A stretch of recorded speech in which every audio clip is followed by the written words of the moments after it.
Who's going first? Hello, everyone. Oh god. And welcome to the first team builder of the playoffs, probably the last team builder of the playoffs. And I forgot to do it, so as every good Brit does, I'm outsourcing my work, and I am bringing in some Polish people. I mean Marshall, Charles, and Toe to go through their seasons and their strategies, because, I mean, I could do another 2 team builders on this team, but you've all heard it all before. Alright, cage with the trees, and when they root, throw some halflings. That's the strategy. That's always been the strategy. That's all we're doing. So I'm not going to keep doing it. I'm not going to keep doing team builders. Instead, I'm going to let these guys tell you their strategies with their real teams that they have. I'm gonna be honest. I don't think I've ever seen you manage to get this cage off with the trees that you speak of. And you didn't watch the Marshall game first half. And I could have done it against you, but I had a scoring threat earlier. Oh, and while they're talking about their seasons, I am going to be calculating the team value behind the scenes to see what I need to do to fuck with it. So we will start with tournament favourite and last season's runner-up, Charles Smith, coaching his Atur Strikers. Why don't you kick us off with kind of the general strategy of Kislev? What are your victory conditions? What are your weaknesses? Which level ups do you regret? And then which level ups are you really happy with? Okay, yeah. So my team, out of all of my teams in the past few years, well, year nearly, of doing our Blood Bowl leagues, this is one the teams I'm most happy with. There's things that I do regret, putty, but overall, I've tried to develop this into a SAC team. Kislev. Wait, what? Yes. Okay. I mean, sorry, don't let me interrupt.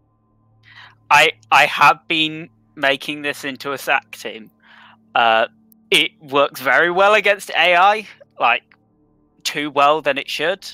That's why the ridiculous scoring rates have been prevalent for my team over the last. I count a single sack season. skill on the entire team.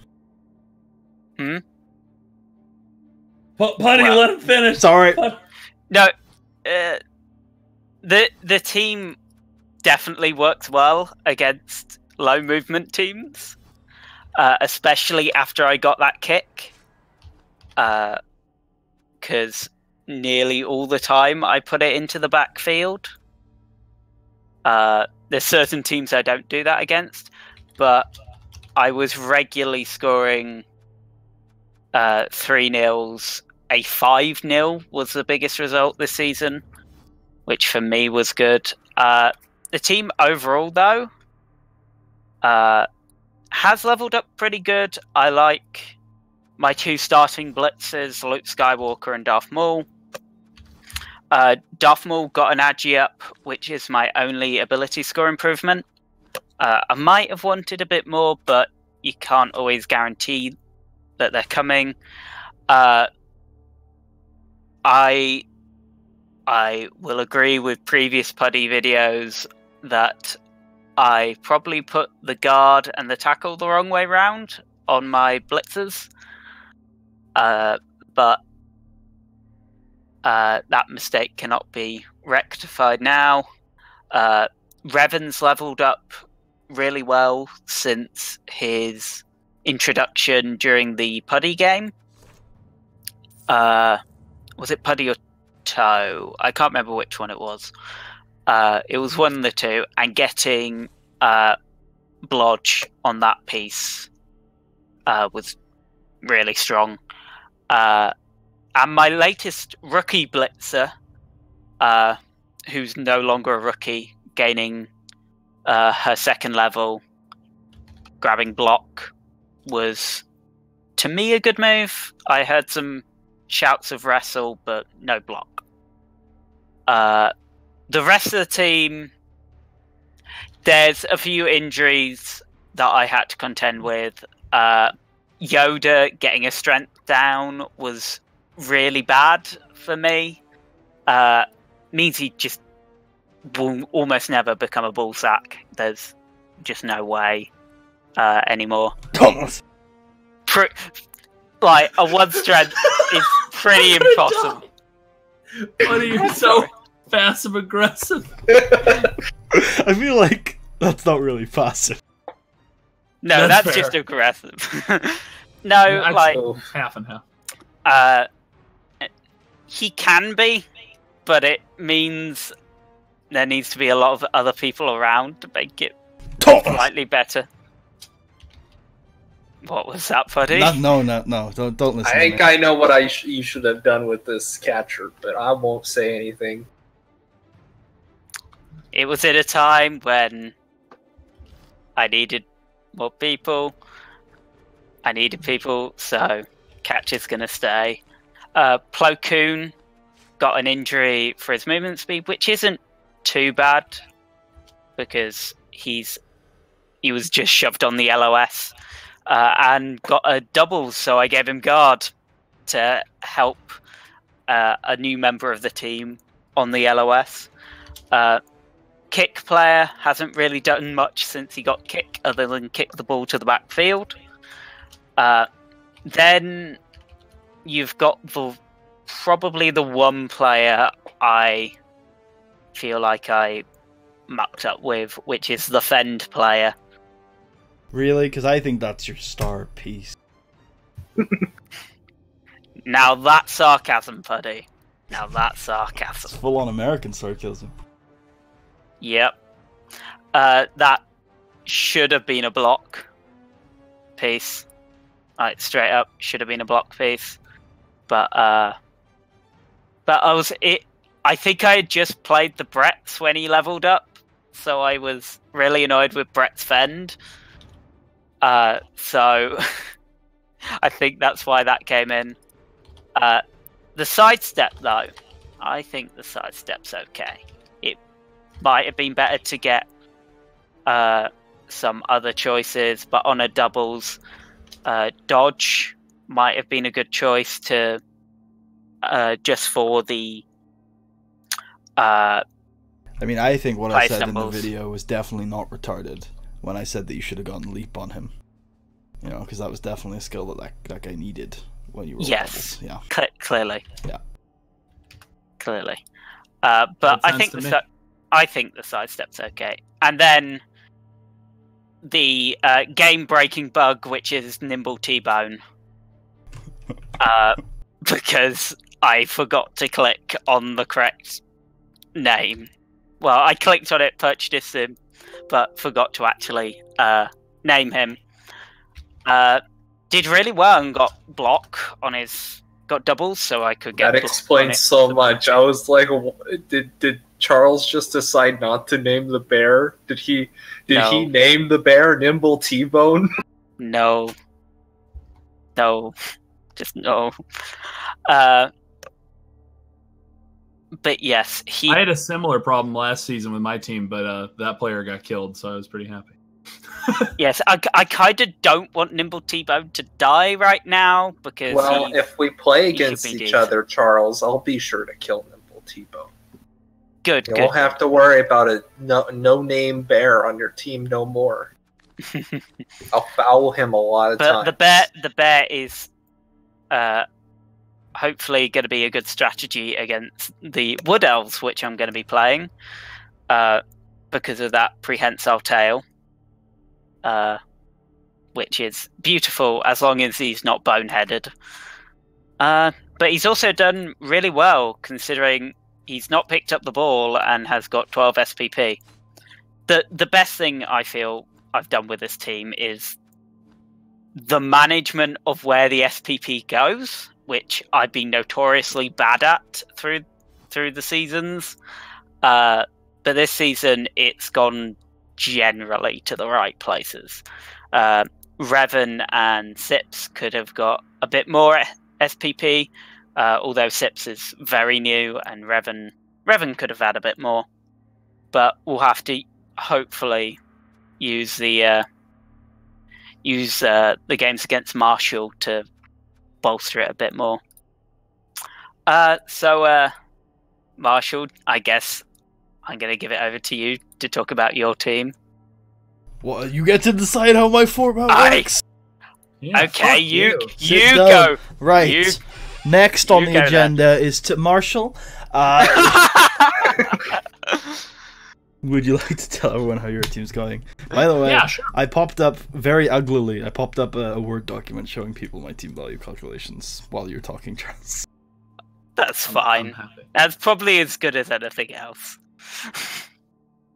Oh wait, can I rip into Charles before you start, Marshall? Oh, Sure. please. Cool. Oh, is this the criticism part at the end of each of our No, discussions? it's just Charles. What you're referring to, Charles, is a pressure team. You can't have a sack team with 0 strip Okay. ball. I can have a sack team with 0 strip ball. Watch me. I've seen. You do good pressure. It's called pressure, not sack. Okay, fair enough. There we go. I thought the rip was going to be longer, but okay. Oh, I mean, it's pretty simple.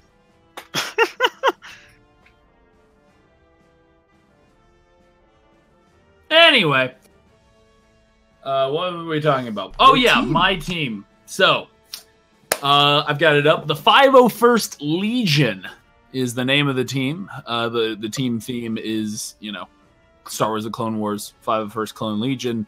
It includes clones and Jedi, as well R2-D2. as R2-D2, who is a constant member of the show, and Beep often is with the 501st Legion in the show. So that's enough about the lore aspect of it. The fun part. No, I'm just kidding. Now on to the horrible murder. Yeah, the horrific shit. So I love this team. I like it more than Nuclear Winter. I enjoyed Nuclear Winter, but it was my first team. I made a lot of bad mistakes with it. I got pro on 2 characters. There was some other shit that I wouldn't do. Pro. I don't think you got fend on alignment, though. I didn't do that. Cool. Hey, I've heard that getting pro on the bear is actually a decent idea. Anyway, Isn't pro So- a general skill? Pro's a general skill, yeah.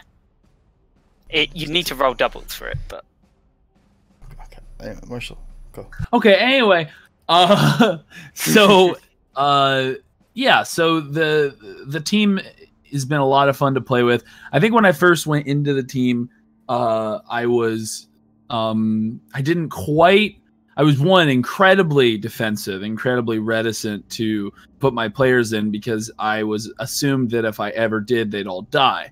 I was both right and wrong. They do get injured a lot, and the amount of injuries they sustained picked up a lot once I started playing a lot more aggressively. I started blocking with them more. I started putting them in positions where I needed them to be, even if it meant that they were going to get hit the next turn. And I mean, that doesn't mean I was, putting them into risks that they didn't need to take, but they needed to take a lot of risks, and the injuries did start piling on, but it wasn't an absurd degree. We've lost 3 players to deaths.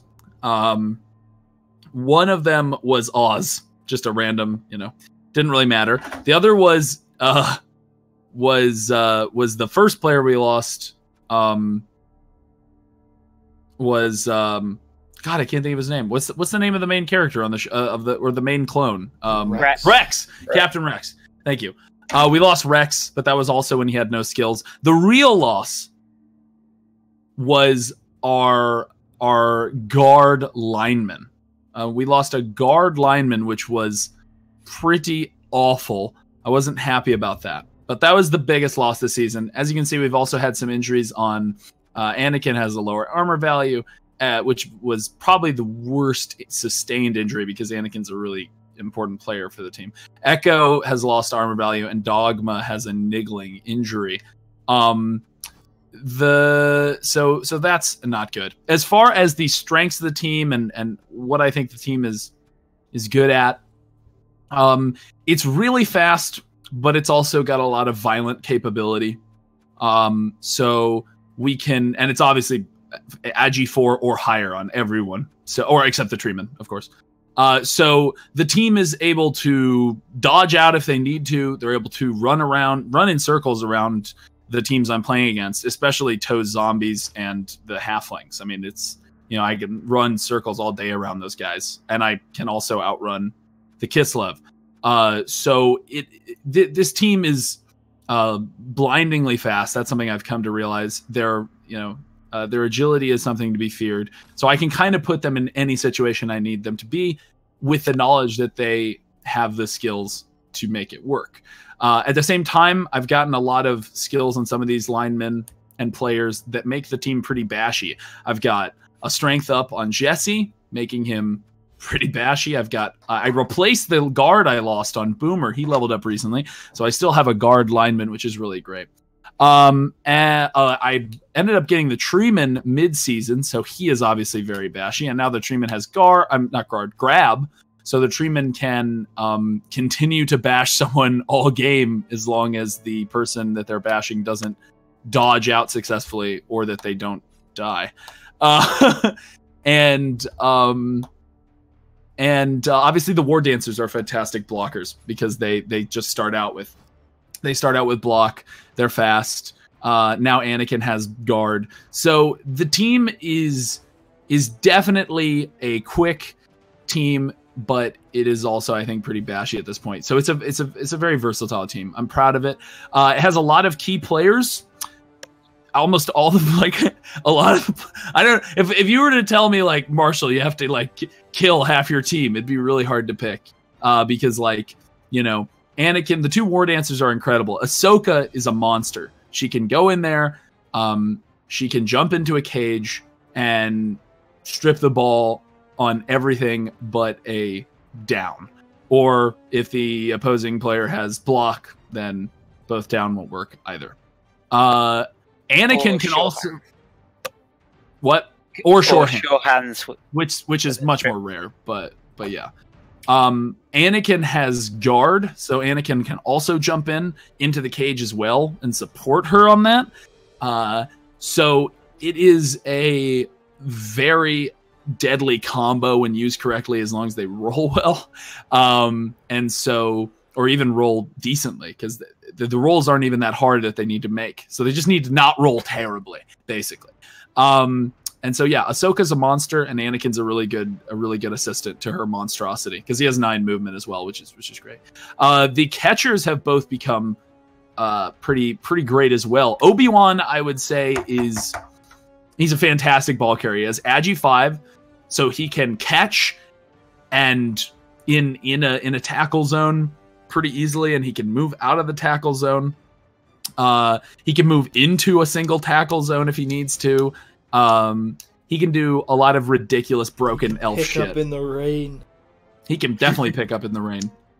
And he also has block, so he's really difficult to take down. Yeah, he has 2 strength, but you've got to get a POW to put him into the dirt unless you have, wrestle or something. Tackle. And wrestle won't be an armor break. That won't be an armor roll. Yeah. But I'm more referring to the fact that if he's carrying the ball, then that's the issue there. So yeah, Obi-Wan's a magnificent ball carrier, and yeah, so generally the strat is Ahsoka strips the ball and passes it to Obi-Wan, and Obi-Wan gets it down. Or Ahsoka can honestly score it too. If she's in scoring distance, I'll have her do it as well. And have the linemen support wherever they can. I'd say the greatest weakness is the armor value. It's a real problem with this team. And now that we have 2 players with armor value 6, especially one of them being such a key player, I would say my opponent's best bet is to really push hard and try to block the shit out of the team. Try to get an attrition game going, because I would say even that's not a huge weakness, because we've seen that this team can perform well with only 8 players or 7 players. So also to mention, like, with your armor value tree soaking up blocks, an apothecary and 12 players, you're a lot less susceptible than a rookie Wood Elf team. Yeah. The other weakness that I think this team has, or it's not even so much a weakness as it is something I'd like to fix, is that I really want Jesse to have block. I really want Dogma to have dodge or leap or something else, because currently he's just an Agi 5 lineman. I say just an Agi 5 lineman, but that is what he is. And so there's definitely, the linemen need a little more development. Ringo's brand new. He has nothing. And also Mace Windu is exciting because the Mace Windu Plo Koon combination of Plo Koon being able to go into the back line, he has nerves of steel, so even if he's in a tackle zone, he can catch the ball perfectly. And Mace Windu has a strong arm, and if he gets another level up, he'll get accurate.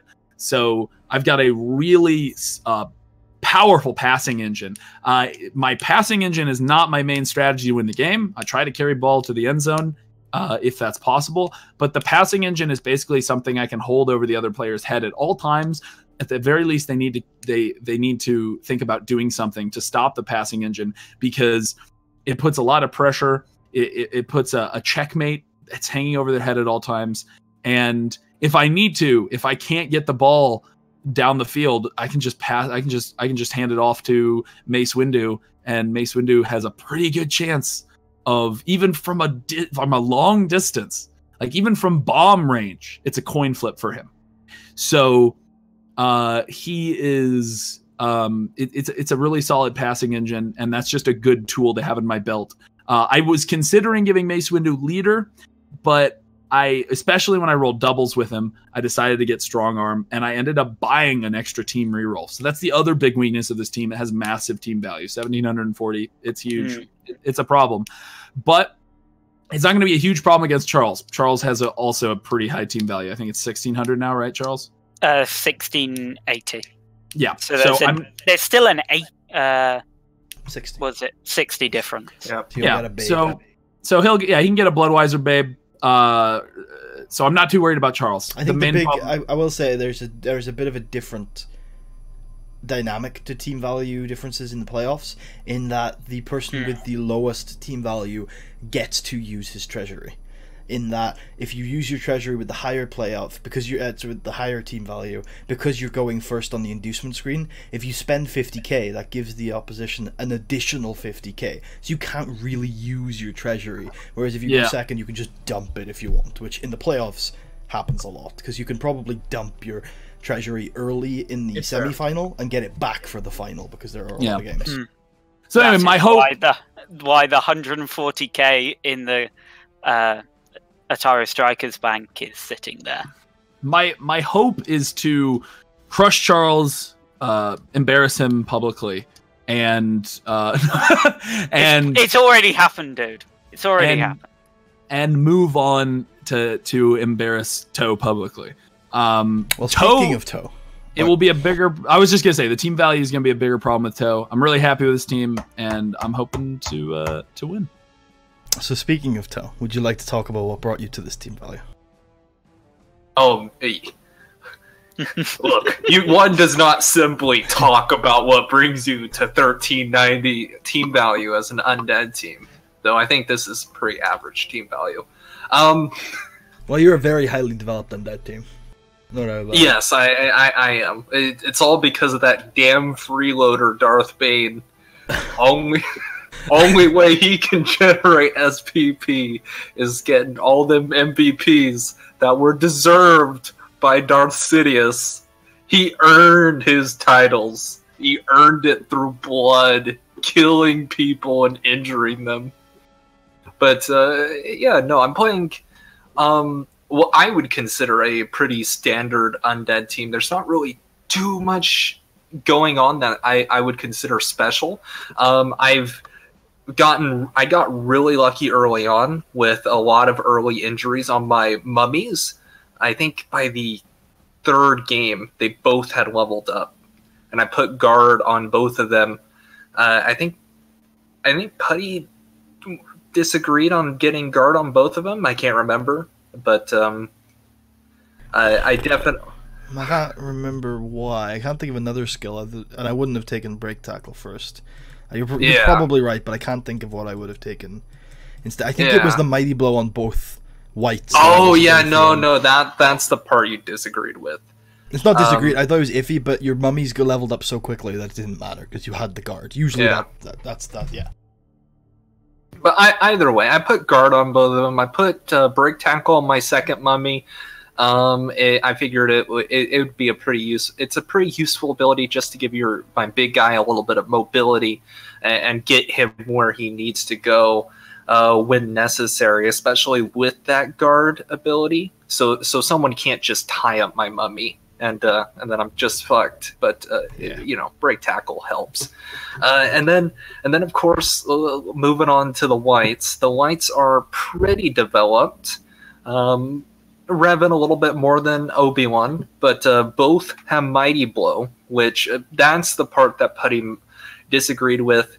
He figured that I should have gotten Guard on one of them first. But at the end of the day, I'm satisfied with both getting Mighty Blow. Especially since it helped generate a lot of SPP. And hell, I'm hoping it'll generate a little bit more during these playoffs. But and then I got a second Guard on Obi-Wan. Revan's developed really nicely. I like him. He's got Mighty Blow, Tackle, Frenzy. He's basically everyone's worst nightmare.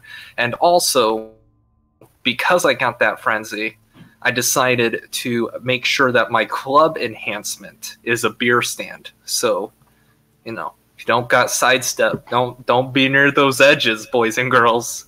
That's all I'm saying. Or stand firm. Or stand firm. But I don't think the Elf or Kislev team are going to get stand firm anytime soon. I think Kislev can. You can, but I don't think you would be likely to. You can't push off his lineman with sidestep, though. Oof. And you can't push off the one with that sidestep lineman. You can't. I don't think you can frenzy the fend guy. Yeah, that was the real defense. That was this was the strategy. It was the long play.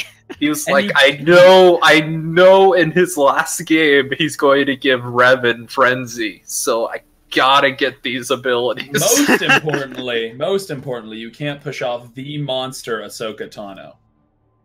You also cannot push off BT Open Reach or 2-1B. Oh no. This was all one huge mistake. Should have never gotten Frenzy. Good night, boys. I do have one ghoul, and that should be acknowledged, especially when I am 100% going to have all the other teams outmove me, except for the Halfling team. But the Halfling team doesn't need to outmove me. They just need to throw their pieces far, far, far away. But that's something that movement couldn't stop anyways. But, and I thought, and I told Putty this, I thought about getting a second ghoul, but I've decided against it, and I'd rather consolidate at what I do best rather than try to do something that I'm not very good at. But what I did do with my only ghoul is I did give him jump up. And the reason why is that I feel as though it is an incredibly useful ability for maintaining that 7th movement, what little movement I do have on that piece, even in the scenarios where he gets knocked down. And I've also had quite a few games where, you know, I have Yoda as my ball carrier, and then some asshole knocks him down, and then he's no longer... he's seven movement away from the touchdown zone. Last turn, he's not able to get up and score a touchdown. So jump up's just a good ability. And not really much to talk about with the zombies. Just got a kick zombie, two foul zombies, general attrition game. Most of my teams, a good chunk of my team, built around doing as much as I can to make sure the other team is not getting up, either because they're stunned, knocked out, or injured. And if I can only be so lucky, dead. And yeah, Darth Bane is a dirty fucking freeloader. That's about it.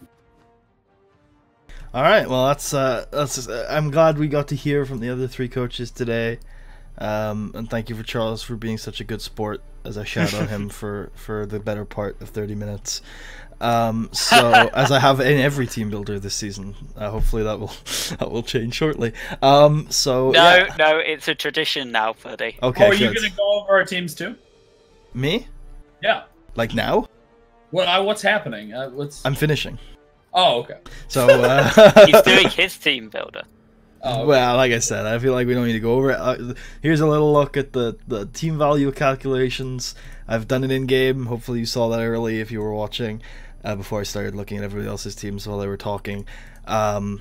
I plan to get secret weapon number 2 by game 2, but for game 1 we're gonna go with secret weapon number 1. And that's about it, really. I plan to lose this next game, and then hopefully have enough in me to win the 2 after that. So, fingers crossed. Here's for another reverse sweep and another unlikely victory. Thank you three for joining me. Good luck in your own playoff games, and we will see you guys next time for the playoff semi-finals. See you guys then.